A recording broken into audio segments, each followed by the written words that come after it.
حضرت محمد کی زندگی ایک عظیم مثال ہے انسانیت، سچائی، صبر، عدل اور قربانی کی۔ آپ کی سیرت نہ صرف مسلمانوں بلکہ پوری انسانیت کے لیے مشعل راہ ہے۔ حضرت محمد 12 ربیع الاول عام الفیل کو مکہ مکرمہ میں پیدا ہوئے۔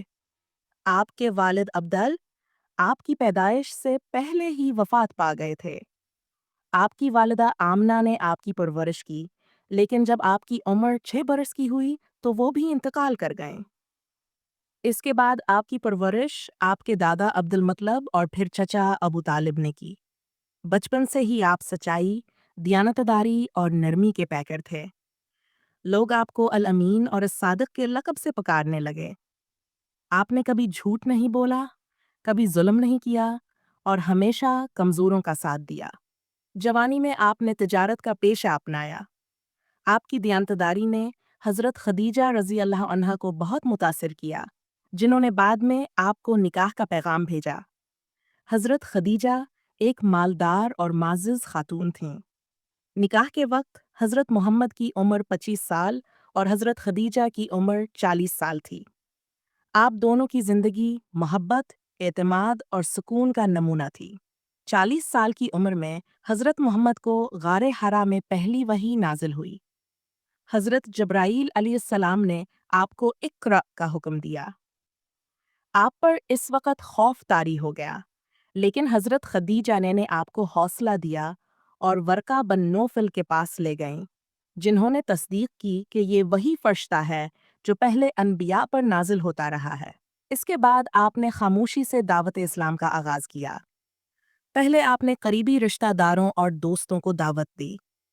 حضرت علی، حضرت ابو بکر، حضرت خدیجہ اور حضرت زید ابتدائی مسلمان تھے۔ مکہ کے کفار نے اسلام کی دعوت کو سختی سے مسترد کیا اور آپ پر ظلم کے پہاڑ توڑے۔ آپ اور آپ کے ماننے والوں پر شدید تشدد، سوشل بائیکاٹ اور طرح طرح کی تکالیف مسلط کی گئیں۔ شاب ابی طالب میں 3 سال کا بائیکاٹ انتہائی سخت تھا۔ حضرت خدیجہ اور حضرت ابو طالب کی وفات کا سال عام الحزن غم کا سال کہلایا، کیونکہ ان دونوں شخصیات کا آپ کی زندگی میں بڑا سہارا تھا۔ جب مکہ میں حالات ناقابل برداشت ہو گئے تو آپ نے طائف کا سفر کیا تاکہ وہاں کے لوگ اسلام قبول کریں، لیکن طائف والوں نے آپ کو پتھروں سے زخمی کیا۔ آپ کے جسم سے خون بہہ رہا تھا۔ تب فرشتے نے آ کر پہاڑوں کو ان پر گرانے کی اجازت مانگی، لیکن آپ نے فرمایا، مجھے امید ہے کہ ان کی نسل سے کوئی اللہ کا عبادت گزار نکلے گا۔ یہ آپ کے صبر، رحم اور ہمدردی کی عظیم مثال ہے۔ مکہ کی مشکلات کے دوران اللہ تعالیٰ نے آپ کو معراج کا تحفہ دیا۔ ایک ہی رات میں آپ مسجد الحرام سے مسجد اقصیٰ اور پھر آسمانوں کی سیر پر تشریف لے گئے۔ وہاں آپ کو انبیاء سے ملاقات کا شرف حاصل ہوا اور اللہ تعالیٰ سے براہ راست کلام ہوا۔ اسی موقع پر 5 وقت کی نماز فرض ہوئی۔ جب کفار مکہ کے مظالم حد سے بڑھ گئے تو اللہ کے حکم سے آپ نے مدینہ کی طرف ہجرت کی۔ حضرت ابو بکر آپ کے ساتھی تھے۔ مکہ والوں نے آپ کو قتل کرنے کا منصوبہ بنایا، لیکن اللہ نے آپ کی حفاظت فرمائی۔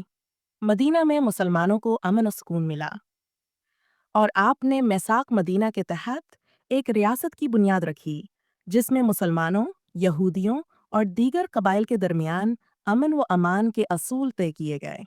مدینہ میں قیام کے بعد کفار مکہ مسلمانوں پر حملے شروع کیے۔ آپ نے دفاعی جنگیں لڑیں، جن میں غزوہ بدر، احد، خندق، حدیبیہ کا معاہدہ اور فتح مکہ جیسے اہم واقعات شامل ہیں۔ غزوہ بدر میں مسلمان 313 تھے، جبکہ کفار 1000، لیکن اللہ کی مدد سے فتح ہوئی۔ غزوہ احد میں مسلمانوں کو نقصان اٹھانا پڑا، لیکن صبر کی تعلیم ملی۔ غزوہ خندق میں خندق کھود کر مدینہ کا دفاع کیا گیا۔ فتح مکہ میں آپ نے بغیر خون بہائے مکہ کو فتح کیا اور اپنے دشمنوں کو معاف کر دیا، جس کی مثال دنیا میں نہیں ملتی۔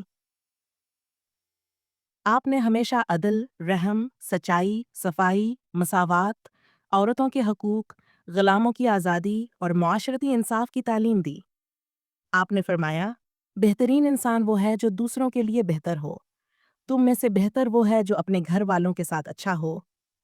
آپ کا ہر عمل قرآن کا عملی نمونہ تھا۔ حضرت عائشہ نے فرمایا، آپ کا اخلاق قرآن تھا۔ ہجری میں آپ نے حج الوداع کیا اور عرفات کے میدان میں خطبہ دیا، جس میں انسانیت، مساوات، عورتوں کے حقوق اور اسلام کے بنیادی اصول واضح کیے۔ آپ نے فرمایا، آج میں نے تمہارے لیے دین مکمل کر دیا۔